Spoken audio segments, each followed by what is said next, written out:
Good morning children. Lesson 5 संज्ञा। आज हम आपको संज्ञा पढ़ाएंगे।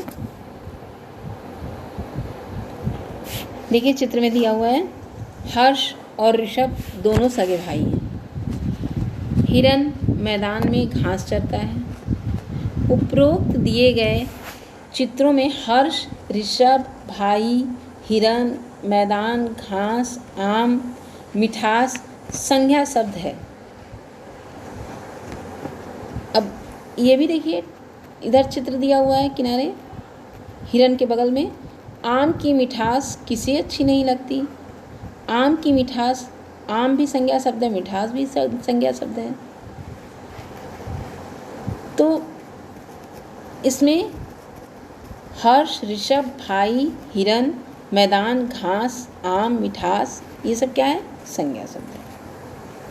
अब देखिए संज्ञा की परिभाषा। संज्ञा है क्या?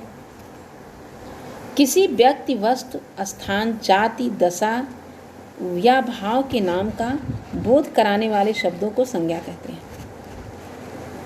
संज्ञा के भेद।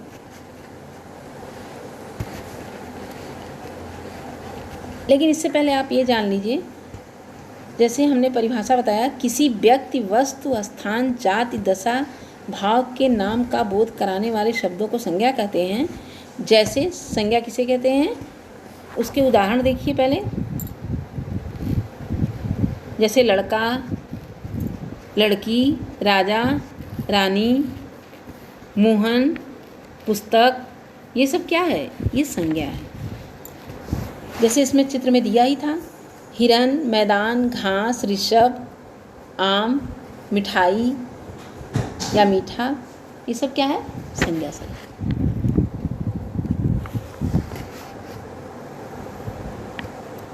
संज्ञा के 5 भेद हैं। व्यक्तिवाचक संज्ञा, जातिवाचक संज्ञा और भाववाचक संज्ञा।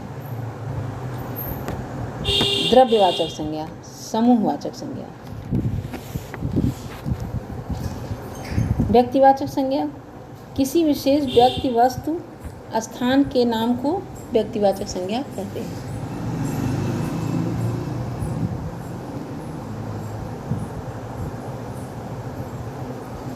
व्यक्तिवाचक संज्ञा, किसी विशेष व्यक्ति, वस्तु या स्थान के नाम को व्यक्तिवाचक संज्ञा कहते हैं। जैसे राम, कृष्ण, मीरा, ताजमहल, कुतुब मीनार, हिमालय, रामायण, गीता, चांद, रानी, मीराबाई, मदर टेरेसा, लाल किला आदि। ये व्यक्तिवाचक संज्ञा है। मदर टेरेसा समाज सेविका थी। लाल किला दिल्ली में स्थित है। गीता एक धार्मिक पुस्तक है। अब दूसरा देखिए, जातिवाचक संज्ञा। जातिवाचक संज्ञा क्या है? किसी व्यक्ति,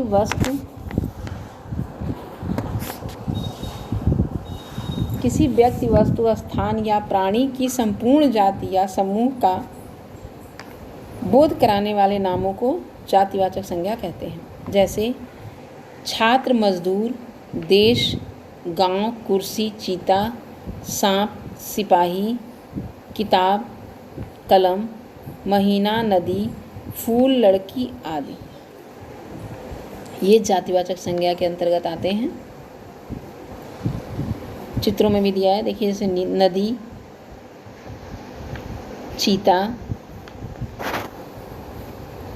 देखिए इसमें दिया है, पर्वत से नदियाँ निकलती हैं, शेर जंगल का राजा है, पुस्तकें थैले में रख लो। पुस्तकें। तीसरा है भाववाचक संज्ञा। किसी व्यक्ति, वस्तु या स्थान के गुण, दशा या भाव आदि का बोध कराने वाले शब्दों को भाववाचक संज्ञा कहते हैं। जैसे बुढ़ापा, गर्मी, मित्रता, बचपन, दुष्टता, सुंदरता। ईमानदारी, सुगंध, भक्ति, भव्यता, वीरता, घृणा, ईर्ष्या और घृणा। गुण, दशा या भावों का बोध क्या है? भाव क्या है? ईर्ष्या, घृणा, बचपन, बुढ़ापा, दुष्टता, ये सब क्या है? भाव को प्रकट करते हैं। बचपन में बच्चे शरारती होते हैं। शरारत क्या है? ये भी बचपन क्या है? ये भी हमारा भाववाचक संज्ञा है। सेब में बहुत मिठास है, मिठास भी भाववाचक संज्ञा है। आज बहुत गर्मी है, गर्मी क्या है? गर्मी क्या है? यह भी भाववाचक संज्ञा है। चौथा, द्रव्यवाचक संज्ञा। वे शब्द जो किसी द्रव्य के नाम का बोध कराएं उन्हें द्रव्यवाचक संज्ञा कहते हैं। जैसे घी, पानी, लोहा, सोना, दूध, चांदी आदि। आजकल सोना काफ़ी महंगा है, चांदी चमकदार धातु है। तीसरा उदाहरण देखिए, सोहन 4 लीटर दूध लेकर आया। हमें दिन में 2-3 लीटर पानी पीना चाहिए। पांचवा देखिए, समूहवाचक संज्ञा। वे शब्द जो किसी समूह या झुंड का बोध कराएं उन्हें समूहवाचक संज्ञा कहते हैं। जैसे सेना, कक्षा, भीड़, मेला, गुच्छा, वस्तुओं का समूह, सभा आदि। ये समूहवाचक संज्ञा होती है। जैसे कक्षा में भी भीड़ होती है, समूह होता है, और सेना में भी भीड़ होती है, समूह। गुच्छे अधिक होते हैं। इस तरह जहाँ अधिकता का बोध कराती है उसे क्या होते हैं? समूह जहाँ बनता है, भीड़, सभा, ये सब समूह बनाते हैं। मेरी कक्षा में 30 छात्र थे। 30 थे तो कक्षा में समूह, ये भी समूह का ही कक्षा है, तो कक्षा क्या है? समूह है। सभा में अपनी अपनी बात रखी, सभा में अपनी अपनी बात रखी, सभा, सभा भी समूहवाचक संज्ञा है। अंगूरों के गुच्छे बहुत सुंदर लगते हैं, गुच्छे समूहवाचक संज्ञा है। पहाड़ पर भेड़ बकरी के झुंड चर रहे हैं, झुंड समूहवाचक संज्ञा है। भाववाचक संज्ञा बनाना। जातिवाचक, सर्वनाम, विशेषण तथा क्रिया शब्दों के भाव संज्ञाएं बनाई जाती हैं। जातिवाचक संज्ञा से बनी भाववाचक संज्ञाएं, अब इसे देखिए। बच्चा का बचपन, बूढ़ा का बुढ़ापा, मनुष्य का मनुष्यता, मानव का मानवता, प्रभु का प्रभुता। अब इधर भी जातिवाचक से भाववाचक बनाना है। मित्र का मित्रता, शत्रु का शत्रुता, माता का मातृत्व, शिशु का शैशव, लड़का का लड़कपन। दूसरा, सर्वनाम शब्द से बनी भाववाचक संज्ञाएं। सर्वनाम शब्द कौन कौन से हैं? अपना, स्व, पराया, सम, निज। अपनापन, स्वत्व, स्वत्व। परायापन, समत्व, निजत्व। सर्वनाम से भाववाचक बनाना।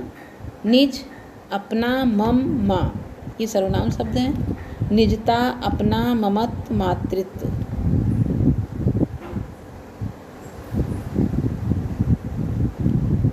विशेषण शब्दों से बनी भाववाचक संज्ञाएं। विशेषण शब्द देखिए। मीठा, मिठास, अच्छा, अच्छाई, बहादुर, बहादुरी, स्वतंत्र, स्वतंत्रता, हरा, हरियाली, ऊंचा, ऊंचाई। विशेषण देखिए, भाववाचक बनाना है।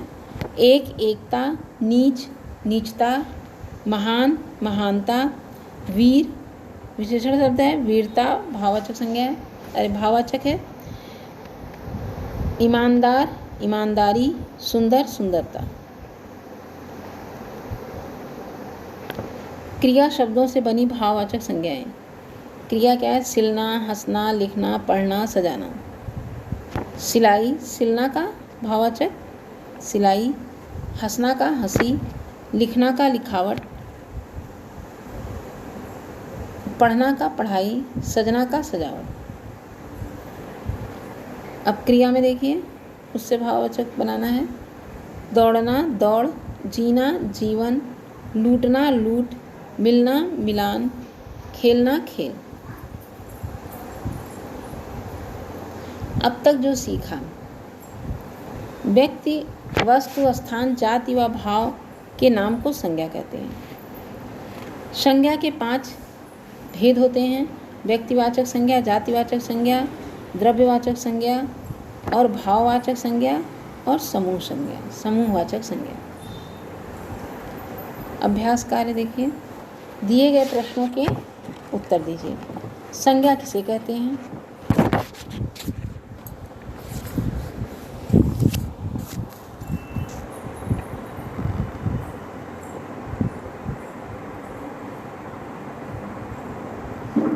किसी व्यक्ति, वस्तु, स्थान, उत्तर देखिए, संज्ञा किसे कहते हैं का? किसी व्यक्ति, वस्तु, स्थान, जाति व भाव के नाम को संज्ञा कहते हैं। जैसे उदाहरण भी हम बता दे रहे हैं, जैसे राम, कृष्ण, ताजमहल, लाल किला, मदर टेरेसा, पर्वत, नदियाँ, ये सब क्या है? संज्ञा में ही आती हैं।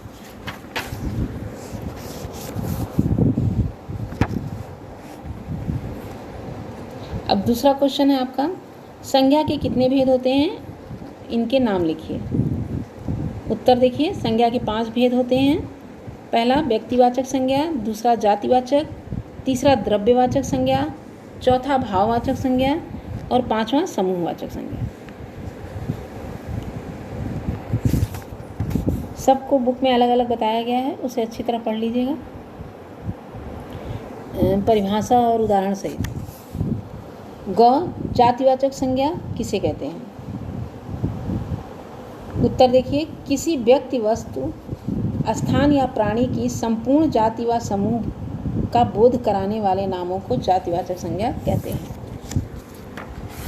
जैसे जातिवाचक संज्ञा की उदाहरण देखिए, छात्र, मजदूर, देश, गांव, कुर्सी, चीता, सांप इत्यादि।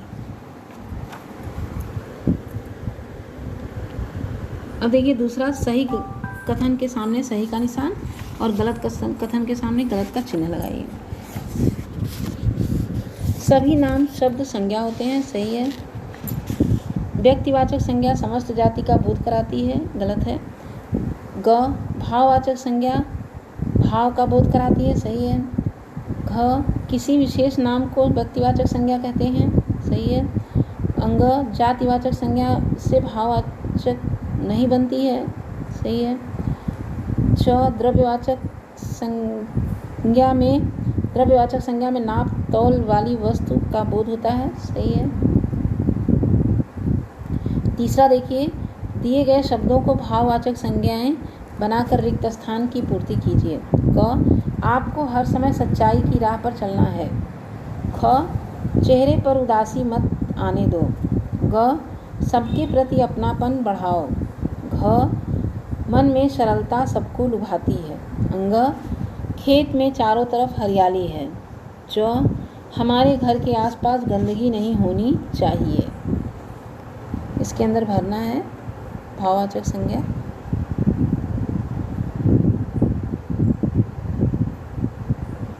नीचे दिए गए, चौथा देखिए, नीचे दिए गए संज्ञा शब्दों को उसके भेद के अनुसार अलग अलग करके लिखिए।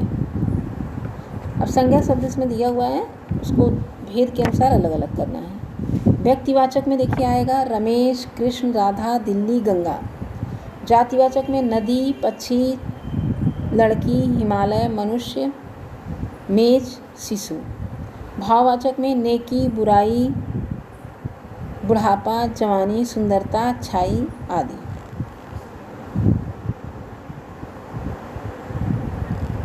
और देखिए 5वां, ना लगाकर भाववाचक संज्ञाएं बनाइए। हंसना, दौड़ना, पढ़ना, जीतना, लिखना, खेलना। छठा देखिए, सही विकल्प पर सही का चिन्ह लगाइए। सभी नाम शब्द संज्ञा कहलाते हैं, संज्ञा भरना है इसमें। छात्रा, मजदूर, देश, इनमें से कौन सी संज्ञाएं हैं? जातिवाचक संज्ञा है ये, दूसरे पर टिक करना है। अपना शब्द की भाववाचक संज्ञा क्या है? अपना शब्द की भाववाचक संज्ञा क्या है? अपनापन,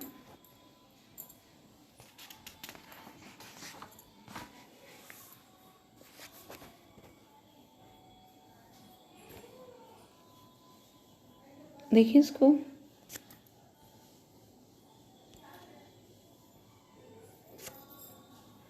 अपना शब्द की भाववाचक संज्ञा क्या है? ग, अपने। इसका क्या होगा? अपने। 7वां देखिए, चित्र को पहचान कर संज्ञा का नाम व भेद लिखिए। चित्र को पहचानिए। किताब दिया है, किताब जातिवाचक संज्ञा है, फूल जातिवाचक संज्ञा है, बतख जातिवाचक संज्ञा है और बुढ़ापा भाववाचक संज्ञा है।